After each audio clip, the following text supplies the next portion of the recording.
9회 테스트 학습을 시작하도록 하겠습니다. 어휘부터 보도록 하죠. 자, 고전시가 어휘. 자, 월화노인이 있습니다. 자, 월화노인 뭐냐면 부부의 인연을 맺어준다는 전설상의 늙은입니다. 자, 월화노인은 도교 캐릭터고요. 그래서 월화노인 이런 표현이 나오면 도교적 요소가 드러났다라고 이제 여러분들이 파악을 하시면 되겠고요. 자, 예문 봅시다. 삼생의 워너비요 월화의 연분으로. 자, 허난설원의 규원가에 나오는 시군데요.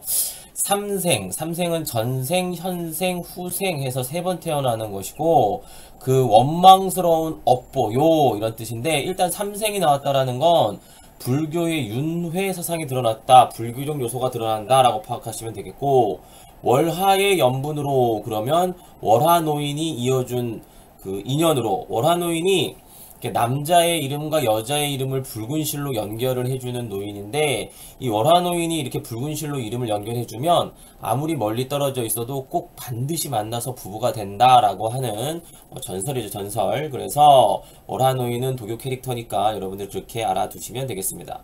자, 그 다음에 약수가 나왔네요. 약수는 굉장히 중요한 시어입니다. 왜냐하면 이게 약수가 그 뜻이 전설 속에 나오는 강인데요. 이 약수가 기러기의 깃털도 가라앉는, 건널 수 없는 강입니다.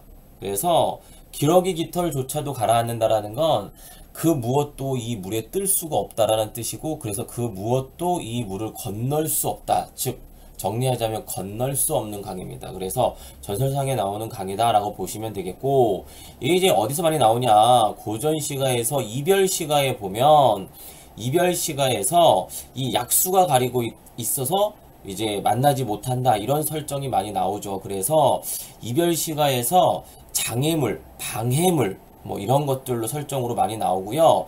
약수라든지 아니면은 이제 견우직녀 사이를 가로막고 있는 은하수 이런 것들이 주로 이제 장애물, 방해물 이런 것들로 많이 나옵니다.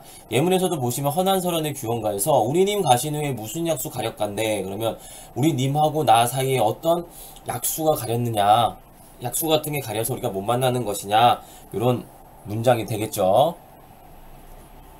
자, 홍화는 붉은 얼굴이고요. 젊어서 혈색이 좋은 얼굴 이렇게 보시면 되겠습니다. 자, 홍화는 직역을 하면은 붉은 얼굴인데, 이게 이제 시에 따라서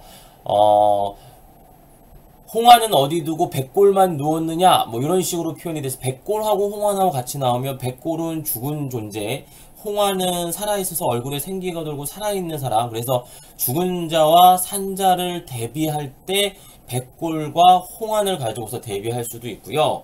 혹은 홍환은 미인의 얼굴을 나타내기도 합니다. 그래서 여기 예문에 보면 박명한 홍환이야 날 같으니 또 있을까? 박명한, 내가 이제 복이 없어서 박복해서 박명한 그런 홍환, 예쁜, 그러니까 이렇게 예쁜 얼굴 가지고 이렇게 복이 없는 것은 날 같은 사람이 또 있겠는가. 그래서 이제 서리법 썼죠. 나 같은 사람이 없다, 내가 제일 불쌍하다, 뭐 이런 설정입니다. 자, 다음 것을 보시면 선하다는 서운하다라는 뜻입니다. 예문 보시면 잡사어 두얼이 만한한, 붙잡아 두고 싶지만 선하면 서운하면 아니올세라, 아니올까 두렵다 뭐 이런 뜻이 되겠고요. 여기서 또 한 가지 봐둬야 될 건 뭐냐 하면 아니올세라에 리을세라가 있어. 맨 마지막에 리을세라, 이게 뭐뭐 할까 두렵다 이런 뜻입니다. 되게 곧잘 나오니까 리을세라도 반드시 기억을 해 두세요.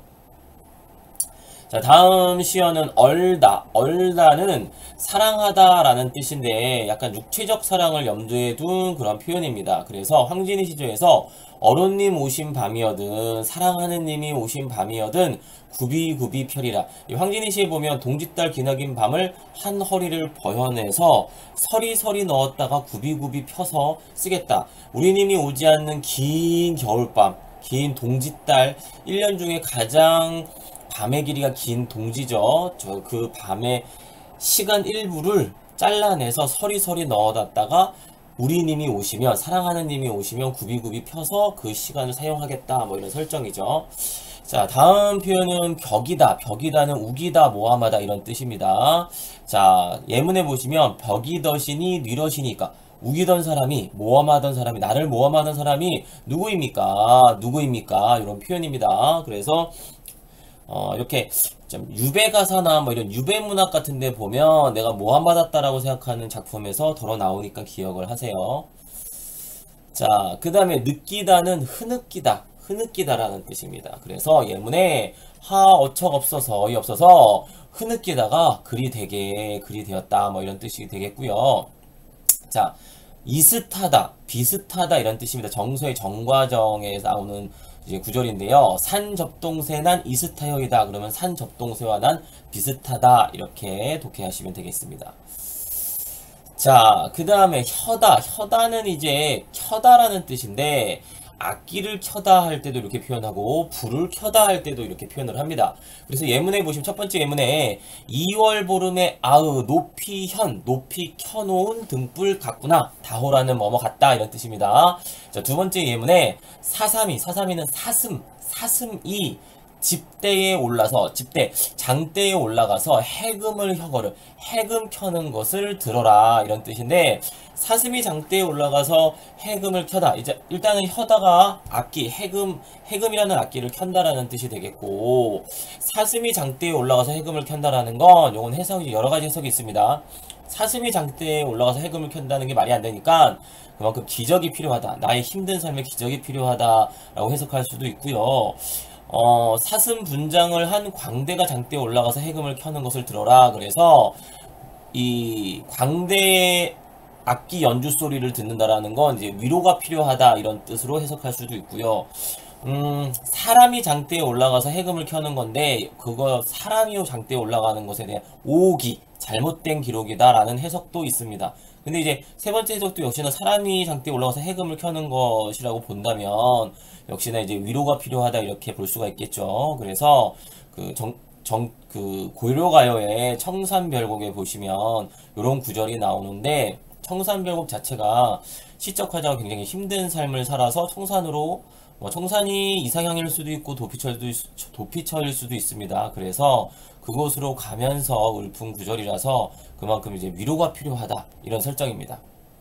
자, 다음 걸 보면 어여쁘다 이제 잘 기억하셔야 돼요. 이제 고전시가 그리고 중세국어 할 때도 이제 이쁘다 예쁘다 이게 불쌍하다라는 뜻입니다. 그래서 예문에 보시면 어여쁜 그림제 그러면은 불쌍한 그림자 날 쫓을 뿐이로다 이런 뜻입니다. 그래서 기억을 하셔야 되고요.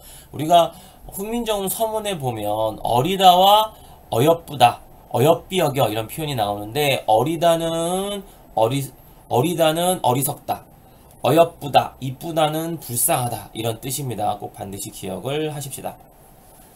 자, 그 다음에 이제 표현 선택지에서 많이 나올 수 있는 개념들, 표현들을 좀 체크해 보도록 하겠습니다. 자, 첫 번째 상징인데 상징은 표현하고자 하는 원관념을 숨기고 보조관념만 제시해서 추상적인 사물이나 관념을 구체적으로 나타내는 표현 방법이다 라고 되어 있는데 여러분들이 이제 그 상징의 개념 설명만 듣고 상징을 구분하는 거가 이제 잘 쉽지가 않아요. 그래서 차라리 얘는 예시로 기억을 해 놓는 게 뭐하고 비교하냐 하면 비유법하고 비유법하고 대비해서 예시로 기억해 놓는 것이 더 좋습니다. 자, 우리가 비유법 직유법이라든지 은유법 같은 거 보면 직유법은 사 같은 내 얼굴 그럼 직유법이 되겠죠. 사 같은 내 얼굴 내 얼굴을 사과에다가 비유했다라는 게 이제 분명하죠. 그 다음에 은유법은 내 마음은 호수요 그럼 내 마음이 호수다 내 마음을 호수에다가 비유를 했죠. 그래서 이 원관념과 보조관념의 그 연결이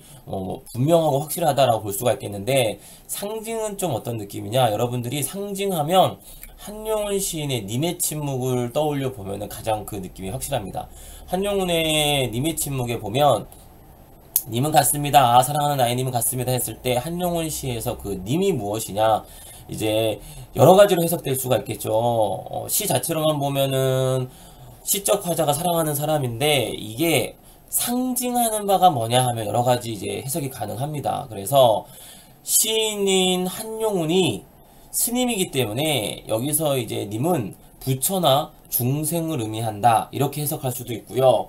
혹은 일제강점기 더더군다나 한용운 선생님이 독립운동을 했고 이런 것들을 갖다가 연결지어서 생각하면 거기서 님은 우리 민족 내지는 광복 우리나라 뭐 이런 식으로 우리가 생각해 볼 수가 있는데 이렇게 님의 침묵에서 님이 의미하는 게 무엇이냐라고 했을 때 떠올릴 수 있는 것들 이런 것들이 상징입니다. 그래서 님은 뭐 조국을 상징한다, 우리나라를 상징한다, 광복을 상징한다, 부처를 상징한다, 중생을 상징한다 이렇게 해서 해석할 수 있는 거죠. 그래서 조금 느낌이 다르니까 예시로 기억해 놓는 것이 좋고요. 상징에는 이제 크게 세 가지 종류가 있는데 첫 번째가 관습적 상징입니다. 보통 이제 사람들이 계속해서 반복해서 쓰다 보니까 그냥 보편화된 그런 것이 관습적 상징인데요. 비둘기가 굳이 평화일 필요는 없지만 우리가 비둘기를 평화의 상징으로 계속 반복해서 쓰다 보니까 비둘기가 평화의 상징이 됐죠. 이런 게 이제 관습적 상징이고요. 뭐 국화가 절개지조 뭐 이런 것들. 자, 그 다음에 이제 원형적 상징은 그 대상이 본래부터 가지고 있는 어떤 이미지. 예를 들어서 해는 밝고 뭐 이런 거, 그 다음에 우리가 물은 굉장히 깨끗하죠. 그래서 뭐 깨끗한 그런 어떤 이미지 내지는 모든 생명이 물이 필요하니까 물은 생명의 상징일 수도 있고요.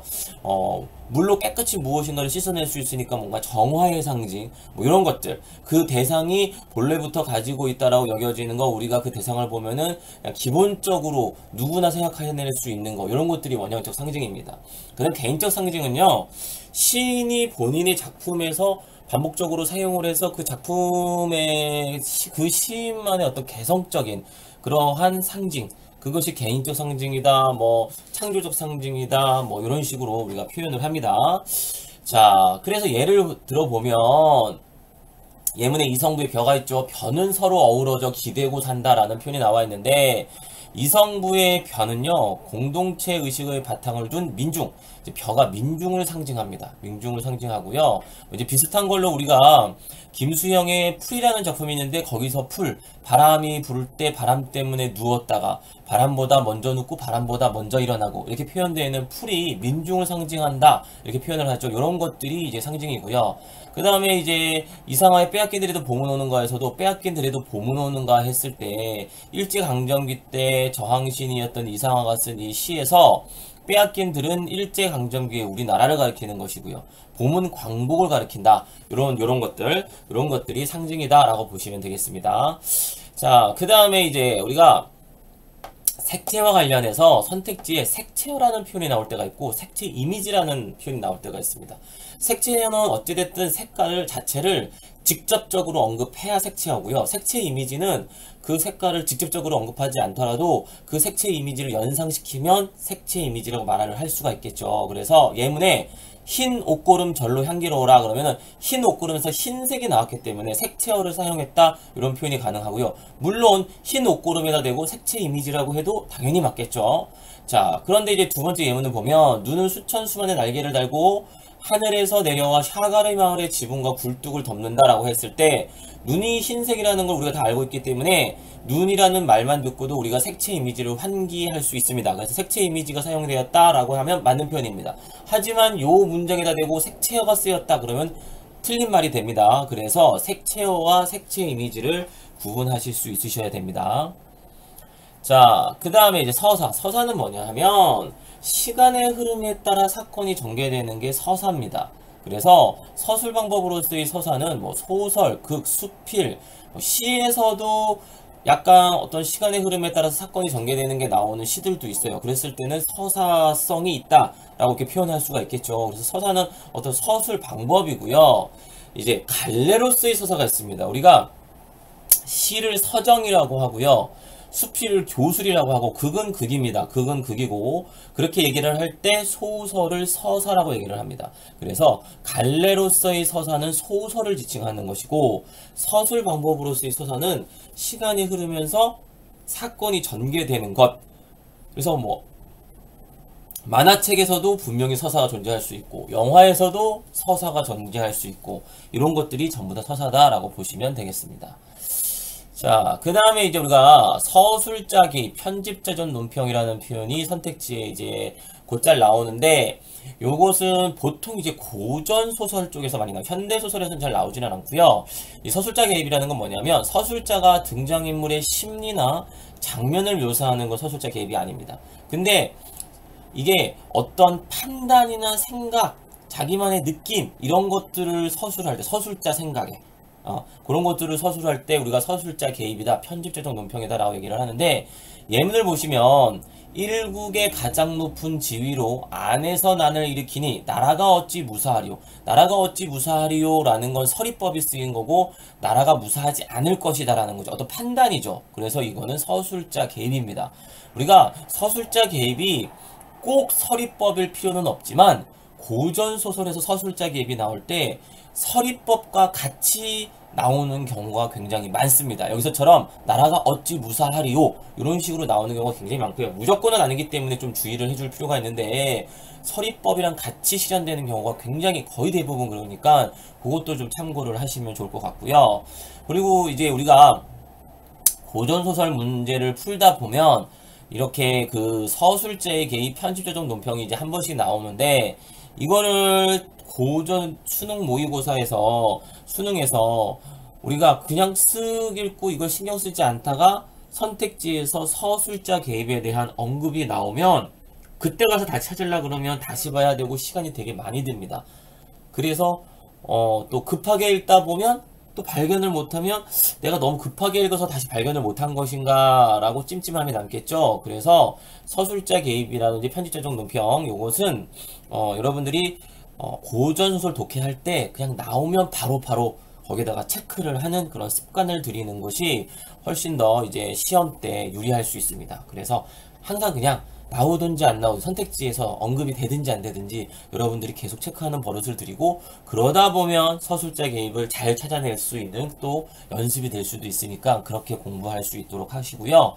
자, 두 번째 예문도 좀 보십니다. 자, 해룡은 어쩔 수 없이 밤새도록 방아를 찧었는데 얇은 호돈만 입은 아이가 어찌 추위를 견딜 수 있겠는가. 서술자가 생각하기에 이 얇은 호돈만 입은 아이가 추위를 견디기는 힘들 것이다 라는 생각이죠. 그래서 이런 것들이 서술자 개입이다 라고 보시면 되겠습니다. 자, 그 다음에 이제 수미상관이 있는데, 수미상관은 뭐냐 하면 시에서 처음 부분과 끝 부분을 같거나 비슷하게 처리하는 방법인데, 수미상관을 사용하면은 이제 비슷한 내용이 앞뒤로 나오니까 운율이 형성되겠죠. 그 다음에 앞에서 한 말을 끝날 때 다시 한번 툭 던지기 때문에 여운이 형성됩니다. 그리고 어쨌든 반복을 하니까, 같은 내용을 반복하니까 의미나 정서가 강조가 되겠죠. 그리고 시 앞부분과 끝부분을 같은 걸로 딱 배치해서 균형을 잡아주기 때문에 시에 안정감을 부여합니다. 그래서 수미상관이 어떤 것이고 어떤 효과가 있는지 여러분들 기억을 하시면 되겠습니다. 예문에 보시면 김소월의 진달래꽃인데, 맨 앞부분에 나보기가 역겨워 가실 때에는 말없이 고이 보내드리오리다 라고 했는데, 시의 마지막에서 나보기가 역겨워 가실 때에는 죽어도 아닌 눈물 흘리오리다. 비슷하면서 살짝 다르죠. 이래도 충분히 수미상관이라고 할 수가 있습니다. 기억하시고요. 자, 그 다음에 우리가 시 문제에서 보면 선택지에서 시간적 표현을 사용하여 어쩌고저쩌고 이런 표현들이 나옵니다. 그래서 이 시간적 표현이라는 건 구체적인 어떤 시간이나 특정한 때, 기간 이런 것들을 나타내면 되고요. 뭔가 계절이 나온다든지 시대를 우리가 확인할 수 있다든지 이러면 다 시간적 표현이라고 할 수가 있겠습니다. 예문에 보시면 아이를 기다리는 5분간 요로요로 했다라고서는 이제 시가 전개가 되는데, 시간적 표현을 사용했다, 그걸 중심으로 시상을 전개하고 있다 라고 볼 수가 있겠죠. 자, 시조 공부를 합시다. 자, 도산12곡, 이황의 도산12곡인데 이게 언지가 있고 12곡이라서 12수로 되어 있는데 앞에가 언지고 뒤에가 언학입니다. 이번 시간에는 앞에 언지를 학습을 하도록 하겠습니다. 자, 1곡 봅시다. 이런들 어떠하며 저런들 어떠하려. 자, 이런들 어떠하며 저런들 어떠하려. 일단 대꾸법 쓰였죠. 초야우생이 이렇다 어떠하려. 자, 초장에서 어떠하려 했는데 중장에서도 어떠하려, 맨 마지막에 종장에서도 무슨 하려 그랬죠. 전부 다 서리법이 쓰여서 초장, 중장, 종장 모두 서리법이 쓰였고요. 다시 중장으로 가면 초야우생, 초야에서 사는 어리석은 사람의 생이, 그러니까 이제 뭐 자연 속에서 사는 어리석은, 어리석다라는 약간 겸손하게 얘기를 한 거죠. 이황쯤 되는 사람인데 겸손하게 초야에 사는 그런 어리석은 사람이 뭐 생활이 이래서 뭐 어떠하냐, 괜찮다 이런 겁니다. 하물며 천석고항, 천석고항은 연하고질, 이 말하고 연하고질, 천석고항 두 개 같이 짝으로 같이 암기해 두시고요. 자연을 너무 좋아해서 병이다, 병이 될 정도로, 병이라고 할 만큼 자연을 좋아한다 이런 뜻이고요. 자연을 몹시 좋아하는 성격, 뭐 이렇게 해석을 하시면 되겠습니다. 그래서 천석고황을 고쳐 무슨하려 고쳐서 무엇 하겠는가. 내가 자연을 좋아하는 이 품성, 성격 이런 것들, 병이라고 할 만한 이런 것들을 갖다가 내가 고치지 않겠다. 계속 자연을 좋아하면서 살겠다. 뭐 이런 표현이 되겠습니다. 강호한정하겠다는 얘기죠. 자, 이것 봅시다. 연하로 집을 삼고, 연하가 안개와 노을인데요. 근데 이제 고전시 가서 연하라 그러면 자연이라고, 자연을 나타내는 것이다. 안개와 노을로 자연을 나타내는 것이다 보시면 되겠고, 그래서 대유법이겠죠. 부분으로 전체를 비유했으니까. 자, 그래서 연하로 집을 삼고 풍월로 벗을 삼아. 요것도 대꾸법이네요. 자, 풍월은 바람과 달인데 역시나 자연을 의미하겠죠. 역시나 대유적 표현이겠고요. 연하로 집을 삼고 풍월로 벗을 삼아. 그 다음에 풍월은 자연물인데 벗을 삼았다 그랬으니까 의인법도 쓰였네요. 태평성대에 병으로 늙어가니. 자, 이 중에 바라는 일은 허물이나 없고자. 내가 태평성대에 병으로 늙어간다. 병으로 늙어간다라는 게 그렇게 나쁜 표현이 아닙니다. 왜냐하면 옛날에는 되게 살면서 여러 가지 일들이 많이 발생하고 뭐 치안도 불안했고 쉽게 내전도 일어날 수 있고 외적이 쳐들어올 수도 있고, 그래서 자기 그 늙어서 죽는 것이 굉장히 큰 복이죠. 그래서 나이 들어서 병에 걸려서 서서히 늙어 죽는 거, 이런 것들은 어떻게 보면은 이제 뭐 그 큰 병이 아니라면 이제 살짝 어디가 좀 아프고 뭐 이게 요 정도 가벼운 뭐 병이라면, 지병이 조금 살짝 있는 것 정도라면 축복받은 삶이라고도 할 수 있죠. 왜냐하면 이제 워낙에 뭐 잘못하다 보면 칼에 맞아 죽을 수도 있고 뭐 이런 것들이 많으니까. 그래서 태평성대의 병으로 늙어간다는 건 내가 큰 인생에 뭔가 환란이 없이 이제 나이 들어서 이렇게 살고 있다, 뭐 이런 얘기가 되겠죠. 이 중에 바라는 일은 허물이나 없고자 한다. 허물 없이 내가 살았으면 좋겠다, 이런 표현이고요. 자, 삼국에 순풍이 죽다 하니, 좋은 풍습이 죽었다고 하니 진실로 그건 거짓말이다. 시적하자 생각에 누군가가, 사람들이 순풍은 다 죽었어, 야 사람들 별로 안 좋아, 좋은 풍속 같은 거 다 사라졌어 라고 하는 거, 시적화자 생각하기에는 잘못된 생각이다라는 거예요. 그럼 시적화자는 순풍이 살아있다고 생각하는 겁니다. 그 다음에 인생이 어디다 하니, 어디다의 D가 이제 구개음화 시켜서 어지 해서 어지다, 어질다입니다. 어질다. 인생이 어질다고 하니, 인생은 인간의 인간의 품성입니다. 여기서 품성이에요. 품성. 인간의 성품이, 품성이 어질다고 하니 진실로 그것은 옳은 말이다. 그러니까 시적화자는 순풍이 살아있고 사람들의 성품이 되게 어질고 그렇다라고 믿고 되게 세상에 대해서 긍정적으로 바라보고 있다라고 볼 수가 있겠죠. 그 다음에 순풍이 죽다 하니 진실로 거짓말이, 인생이 어질다니 진실로 옳은 말이. 요건 또 역시나 대꾸법이 되겠죠. 자, 천하에, 이 세상에 천하에 허다 영재, 허다하게 많은 영재, 똑똑한 사람들을 속여 말씀할까? 서리법이네요. 자, 이게 무슨 말이냐면, 세상에 이렇게 똑똑한 사람들이 많이 있는데 내가 그 사람들을 속일 수 있겠는가? 그 많은 사람들을 한꺼번에 속일 수 있겠는가? 그럴 수 없다. 그러니까 내가 하는 말은 거짓말이 아니다. 내가 하는 말은 누군가를 속이려는 말이 아니다. 내 말대로 순풍은 살아있고 인생은, 인간의 성품은 어질다 라는 뜻입니다. 그러면 여기서 허다영재는 왜 언급한 거냐?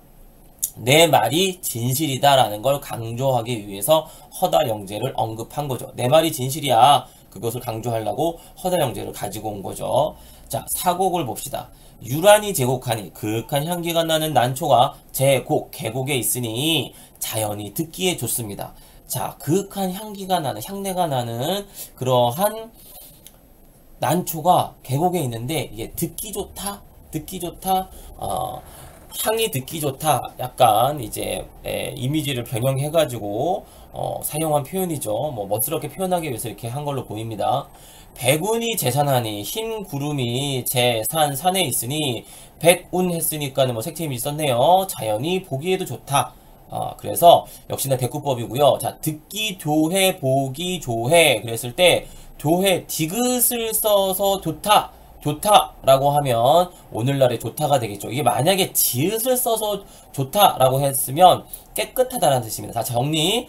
디귿을 쓰는 좋다, 내지 처음에는 이제 요가 썼는데 나중에는 이제 오로 바뀝니다. 그래서 디귿을 쓰는 좋다는 오늘날의 좋다, 지읒을 쓰는 좋다는 깨끗하다, 이런 뜻입니다. 고전시가에서 기억하시고요.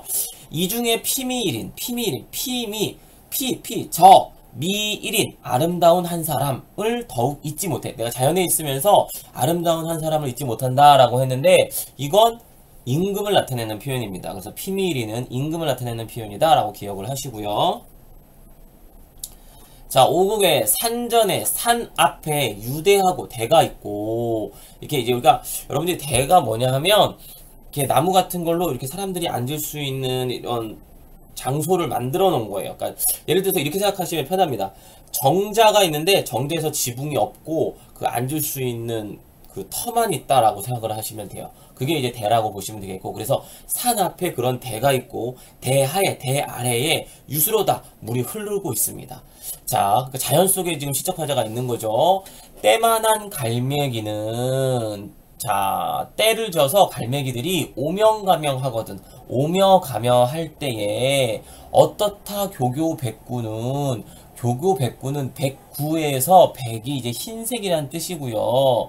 자, 이 그 백구 하면은 이게 뭐 흰 망아지, 흰 말 뭐 이렇게 해석하실 수 있겠는데, 교교 백구가 뭐냐면 이제 옛날에 성현이 나오면, 성현이 탄생하면 그 성현이 탄다는 그런 말, 뭐 이게 교교 백구인데, 여기서는 이제 다른 선비들을 나타내는 겁니다. 그래서 어째서 선비들은 머리 마암 하는 거, 멀리 마음을 하는 거, 멀리 마음을 두는 거, 그 뜻입니다. 그래서 다른 선비들은 어째서 이 산전의 유대하고 대하의 유수, 이 자연 속에 있지 못하고 멀리 자꾸 마음을 두는 거라는 건데, 자연이 아닌 먼 곳이니까 이 멀리는 어디냐? 속세를 나타내겠죠. 머리 속세를 나타냅니다.